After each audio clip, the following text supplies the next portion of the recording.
Wassail, beautiful people. Oh, what a beautiful morning. Oh, what a beautiful day. I got a wonderful feeling. Everything's going my... Now, slow down. Slow right down, Pluto. Yes. Oh, I need my book. Was so caught up in the notion of singing to you. And it is a beautiful morning out there. Let's go to where we are. So this is the 21st of November, part 2, Regression in the Cosmic Soap Opera. I'm so glad you're enjoying it because I'm going to carry on. So 1957, on the 21st of November, the Sun will enter Sagittarius. And this is obviously a fire sign. It's mutable fire, opening a channel. Obviously, in terms of the global collective frequencies of astrology, it's also House 9. I haven't got... Poi Poi, where are you? He's over there. I'll go and get him in a minute. It's House 9. So this is really all about pursuing more knowledge. Fresh air decor, love songs, in the heart, new tunes, walking new views, Pluto entering into Aquarius. It's about reprogramming. It's also, I am composed, I am confused.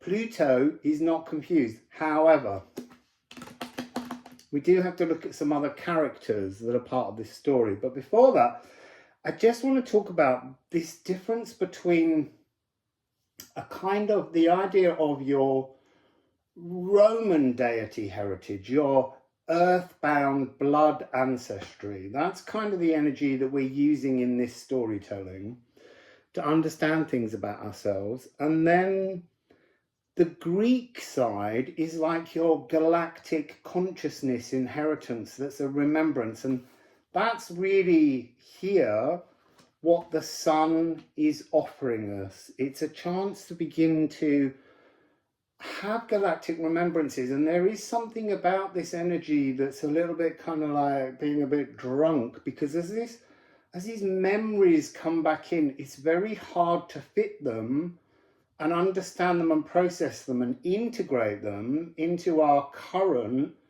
bloodline personality, because that's where we've begun. So, as I said, we're going to have to focus on some other players in this story, and that's going to begin with the Sun itself, because that is an actual separate deity. You what? So, the Sun itself was a personified deity, and never mind the notion of the sun gods that we have like Apollo. This is the energy of the light, the sun, the deified frequency in its own right that brings life to the entire world. I've been having a bit of a problem recording this last bit. It's been going on and on and on, and I kept getting the giggles because I couldn't say the name Elagabalus. And now I've just sat down to do it again after calming all my energy. There it is, Elagabalus. Solindigis. So we need to look at the different versions of the sun. So obviously in the Greek period, the sun was Helios, and that's where we get the idea of heliocentric. Then during the Roman period, the sun wasn't as important. There were other much more important gods, to name a few. Jupiter, Pluto, Saturn. Anyway, there was a period where there was a military coup, and a young Syrian Arab was placed on the throne, and his name was Elagabalus. So he was a teenage priest in a temple to the sun, Elagabal. So he brought his sun god to the Roman Empire, and this was Sol Indiges. It was quite a short-lived period. Elagabalus was a young emperor. His reign was seen as very sexually depraved, they might say. But recently there's been a lot of interesting stories coming up about the possibility that Elagabalus was in fact transsexual. And it's just such a gorgeous story, because what we're hearing here is that these things that we consider very modern are much more ancient concepts. And, you know, that's without talking about Hermaphrodite, who has been playing in my mind's energy, who was the child of Mercury, Hermes, and Aphrodite, Venus, Hermaphroditus. So there is this energy that is somehow a reminder of the hierogamos, the marriage of us in that kind of Crocus of Venus, Crocus of Mars energy, that's to do with us being at one with the balance between our masculine and feminine. It's also interesting for me because the sun is most often perceived of as being male, but in Norse mythology, the sun and the moon are the other way around. And it's also just another reminder of the frequencies where we make a kind of gendered reference that's not the truth of the soul and spirit within us. So, to go back to the sun later becomes called Sol Invictus in the Roman Empire, because this means the unconquered, because that's very Roman. We're going to come and get you. So, there is this energy where we need to understand how the sun runs through so many things. So this Romanized name, Sol, is the solar system, just as Helios is the heliocentric system, with the sun at the center. And that's the part that I find is really important about today's remembrance, putting the sun at the center, because there's something about how it gets pushed aside somehow. Then we need to just pick up on this energy of the Second Roman Empire, the new Roman Empire, which was the Byzantine Emperor. And that was when Emperor Constantine converted to Christianity, and we have the great, huge, massively powerful city of Constantinople, modern day Istanbul. And it was here that the energy of the sun really became known as a Christos, Christ light. So just to understand how we are perceiving the energy of life force in many different ways. O moon of Alabama. So we have the moon. The moon, just like the sun, is a personified deity in its own right. She is the divinity behind all the other moon goddesses. So the moon is called Lunar, from the Latin lucere, which means to shine. So the sun shines on the surface of the moon, bringing up silvery emotions that we sense as a landscape, that we program around our behavior. And this is something which we have to transform. And then in Greek, it was Selene or Mene, and it can be Selene. There's so many different ways to say these, but Mene is the months. So the moon, as it goes racing around the earth every 27.3 days or so, is a calendar. It's a cosmic calendar that helps us to mark time. And then in the Byzantium period empire, it was Hecate, the light giver, because it gives off the light when there is no light, you know, like at night. So we have the moon, and there is something that's been coming through about the speed at which the moon goes around the earth and Mercury goes around the sun, where they are kind of the gossip posse. They are the energy that's passing on messages, the Chinese whispers, the notions of things that get distorted and misunderstood. And that's been an energy I've been picking up a lot from the moon. There's the moon and what shines down on us, but then there's the dark side of the moon. And that's where somehow, in this kind of frequency, that's almost where our Greek galactic inheritance is, behind the moon, and that the moon's keeping us contained within a kind of emotionally overwrought frequency that is our Roman feelings towards these subjects. So the sun rules House Leo, the palace of the sun god, the hall of true reflections. So the moon is currently, go back a page, at 16 degrees in Leo.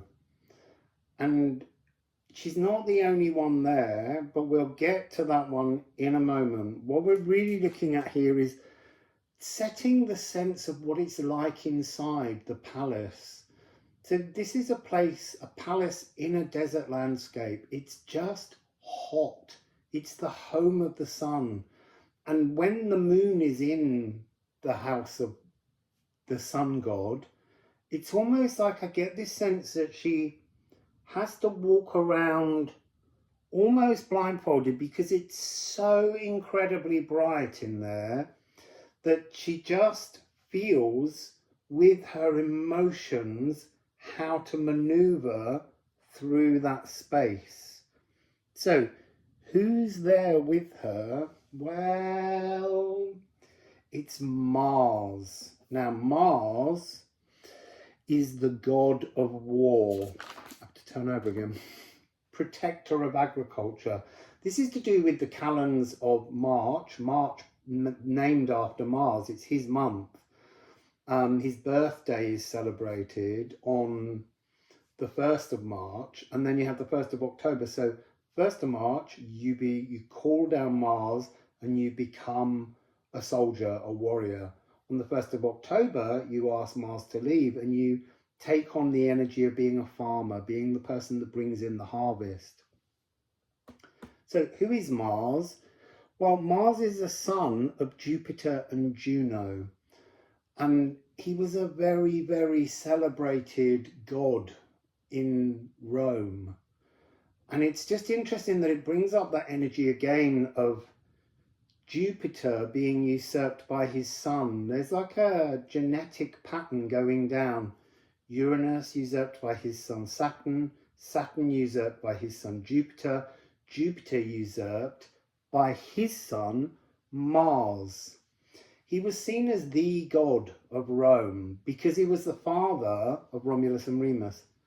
That's a dark story in itself that involves rape, really, of Rhea Silvia, who was a Vestal Virgin. She's sometimes called Ilia. So there's lots of very uncomfortable energy. He's this very focused, disciplined soldier. He has these fiery outbursts because, look, he's cardinal fire. He's ruling Aries, which is cardinal fire. He has this kind of self-serving energy. He's been hero worshipped, you know, for so long, and now today he's not hero worshipped. So he's a little bit kind of like an angry drunk in many ways. He's got a very toxic ego, and what's happening here, he takes what's his, take what's yours. So that's an energy that Mars understands. So in terms of when we want to gain some kind of power to control things in our life, Mars is a very helpful energy, but not when Mars is all intoxicated and angry, because it's just hurting himself or ourselves when we hold that kind of Aries anger within us. So with the sun being in a trining energy with Mars, the sun is beaming down and is bringing in the remembrance of the galactic energy. And at first, that's really going to rock Mars's world. So as you can see, a reminder on the 27th of November at 5 degrees of Leo and 5 degrees of Sagittarius, there's a solar trine shine that will expose the Roman shadows, blocking the Greek remembrances for Mars. So this is a 5-5-5. Change is coming. Change is inevitable. There's a little point here. Remember Ares, who was the Greek god of war that became Mars. So we need to look here about Mars's life. His consort is Nereo. And then he has an affair with his brother Vulcan's consort, Venus. So she's making her first appearance here. So he's kind of caught Mars in a nostalgia. He's stalking Venus.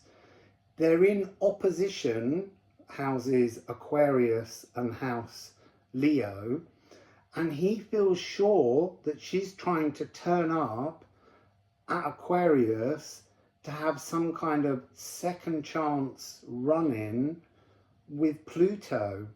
So he's got his night vision binoculars and he's trying to see, but the only problem is you can't really see anything when you're in the house of the sun god. It's too bright there. So we need to have a look at the other house that Mars rules to get an understanding underneath the surface of what Mars is really about. So traditionally, Mars rules Scorpio, and then he will soon discover that Pluto rules as well. And so there becomes this kind of battle between Mars and his uncle Pluto. So House Scorpio for Mars represents the hammer of hindsight, something that's going to smash in because of the way the sun's trining now, bringing in an old memory, the ache of regretfulness. This is a really, really tricky energy to deal with for Mars, because Mars is going to remember being Ares in this galactic Greek inheritance that he's about to have opened by the sun. And this is a reminder for him of being completely and utterly fiery, abusive and aggressive, because in the Greek pantheon, Ares is just dark violence. It's a really difficult, uncomfortable energy that is residing inside the core of Mars. There is a positive side to this story, but we won't get there just yet. We're setting the scene for what's coming. So the moon rules house Cancer, and here she is in the palace of the sun god, and Mars sees her and communicates with her. Now the problem here is that when the sun and the moon work together, they can be a little bit difficult and deceptive. So this lunar grail of emotions is what you choose to taste from the energy of the moon. It's the womb of remembrance. So he's going to remember things. And at the moment, all he's willing to remember is this nostalgia that everything was great and wonderful and beautiful when he was having a love affair with his brother Vulcan's wife, Venus. Now, just as an aside, we need to point out that Mars and Venus gave birth to Cupid in the Roman pantheon. So now Eros has been entirely infantilized.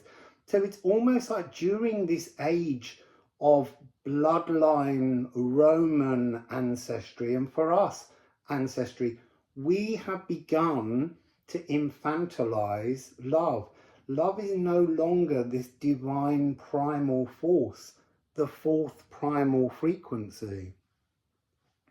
So the moon says to Mars, you won't be able to see anything with your night vision binoculars while you're in here. Why don't you go back to my house, Cancer, It's a really dark place, and there you'll get the perfect vision. You'll be able to see exactly what Venus and Pluto are getting up to. And so Mars says, yeah, that's brilliant. And so off he heads. The only thing is, he doesn't get to retrograde towards Cancer until the day before the party. So he won't be there in time. And this is what I mean about how the moon, in terms of the energy that you wish to see, rather than making really good friends with your emotions and your internal truth, and then the moon will reveal greater aspirations, more truthful examples. And that's why in the tarot we often say the moon's a card of mystery, because we can't understand the moon, because we only see the moon through our own emotional desires. So we're going to move on again. So we need to introduce Mercury to this story. Mercury is a very complicated character, very fast. The other name for him is Quicksilver. But on the 6th of December, there will be a conjunction between the Sun and Mercury. And this is the point at which Mercury is going to remember things about his Greek galactic inheritance. And this is also going to cause him some problems, because he's going to understand things about himself and things that he did that he's forgotten, that are kind of a reason why he feels so isolated in the real world. So we need to just understand his parents. His parents were Jupiter and Maia. So that's Zeus and Maia. Maia's father is Atlas, one of the Titans. So it's a little bit like Zeus got his aunt pregnant and gave birth to Hermes, which we at the moment know as Mercury. And Mercury only knows himself as Mercury. So Mercury rushes around trying to win affection because he's looked upon as a reminder of infidelity by many in his family. And that's a very uncomfortable energy, to think that everyone knows that you're somebody else's child, that you're the result of an affair. That can become something that's very uncomfortable. But what he's going to be remembering is the fact that as Hermes, he and Aphrodite had a child, and no one seems to know at all what happened to Hermaphroditus. So Mercury, 6th of December at 2:17 GMT, an exact conjunction, and that's going to blow Mercury's mind wide open and take him into his regression energy.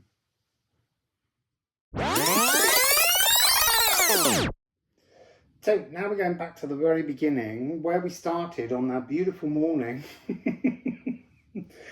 We're back with Pluto. Remember, Pluto has this journal written by his grandfather. He is about to go into, because we're going before that, he's about to enter into Aquarius. So I just want to give you this little poem so that you can understand the energy of moving on. So this is The Door by Miroslav Holub. Go and open the door. Maybe outside there's a tree, or a wood, a garden, or a magic city. Go and open the door. Maybe a dog's rummaging. Maybe you'll see a face, or an eye, or the picture of a picture. Go and open the door. If there's a fog, it will clear. Go and open the door. Even if there's only the darkness ticking, even if there's only the hollow wind, even if nothing is there, go and open the door. At least there'll be a draft. So Pluto opens the door, as we know, and enters into House Aquarius, which he now knows is his grandfather's house, not his father's. And he goes in and he's in the garden and it's all beautiful. And then the sun comes in this sextile energy and illuminates even more of the remembrances that are within this journal that he found back in Capricorn, written by his grandfather. So he's rolling in confusion. He's like, I'm Hades, I'm Hades. Who's Hades? I'm Hades. I had a wife, Persephone. Where's my wife? All of these energies are swirling around him. He can't work out what he's doing. And in the end, he just screams, I want my mum. And as if by magic, Ops is at home. Ops upside your head. I said, Ops upside your head. So Ops is here. I didn't have a card for Ops, so I made a quick one for the purpose of this video. She's not going in the deck. She can go in another deck when we've added all the rest of the cast of thousands. So Ops is just overwhelmed to see her eldest son. And Ops is an incredibly maternal goddess. She's a really beautiful frequency. So I'm not going to go into much about the story now, other than to say she's so glad to have her son back that she decides to throw a party, which he's not very keen on, but mum knows best. So that's coming as the next part of the story. But in between, I'm going to look at the individual characters, including the party guests, so that we have a preparation for them. And to do those, I'm going to take the two decks, shuffle and discover their motivations through the cards as to what's going on as we get towards this party on the 7th of December. So there'll be a party in Capricorn and Aquarius. So the neighbours are both having a party, whether their sound systems will be competing or whether they're just completely different kind of happenings, events, venues. I don't know yet, but it's exciting. I'm excited. I hope you're all excited. And we'll see what comes. I'm just, bless him. Pluto's mum's there. He's really just, he couldn't be feeling finer. Because this is his regression that he's already been through. This moody, unhappy, desperately wounded individual. And he's come home to his grandfather's house and he's found his mother in residence. And they haven't seen each other, it seems, for a very long time. So, Wassail, beautiful people. There'll be another episode. Well, when there's another episode. We've got to do all the people in between first as individual readings. So, Wassail.